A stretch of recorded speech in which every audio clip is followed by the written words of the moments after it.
இன்றே டவுன்லோட் செய்து உங்கள் ஃபேவரட் ஷோக்களை என்ஜாய் பண்ணுங்க. உங்ககிட்ட கொஞ்சம் பேசணும்.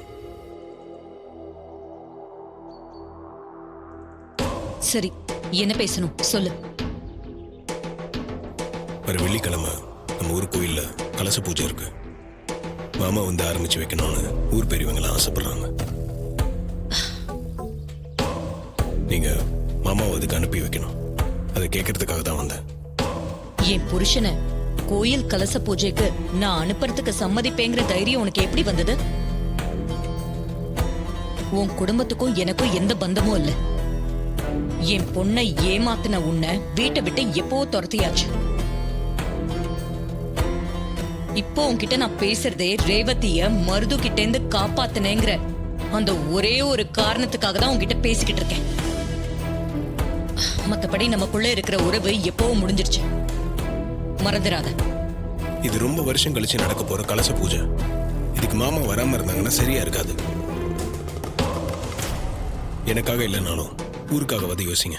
நீயே வேண்டான்னு சொல்லிக்கிட்டு இருக்க. இதுல உன் ஊரை பத்தி யோசிக்க எனக்கு என்ன இருக்கு?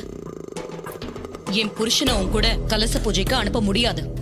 நீங்க ஏன் இதுல இவ்வளவு பிடிவாதம் பிடிக்கிறீங்க? இதுக்கு பேரு பிடிவாதம் இல்ல, வைராகியம். என் மனசுல இருக்கிற வைராகியம். எனக்கு பிடிக்காத குடும்பத்தோட ஒட்டு வேண்டாம், உறவு வேண்டாங்கிற வைராகியம். நான் சொல்றதை கேளுங்களேன். இது ஊர்க்காரங்களோட ஆசை. என் மேல இருக்க கோவத்தை ஊர் மேல காட்டாதீங்க. ஊர்க்காரங்க ஆசைப்படுறாங்கன்னு நீ போய் சொல்லாத.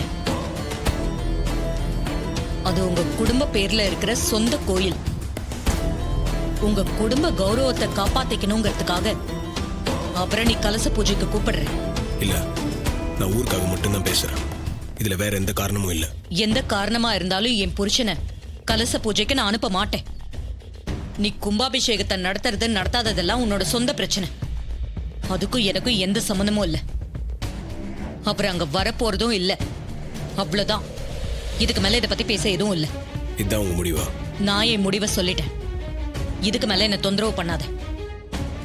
கலச பூஜைக்கு மாமா வருவார்னு வீணா ஆசைப்படாத கார்த்தி. அக்கா எக்காரத்தை கொண்டு மாமாவை பூஜைக்கு அனுப்ப மாட்டான். ஒருவேளை அவ மனசு மாறி அனுப்ப நினைச்சாலும் அத நான் தடுத்து நிறுத்துவேன். இந்த முறை கலச பூஜையை ஏன் புருஷ சிவனாண்டி தான் முன்னாடி நின்று நடத்துவாரு.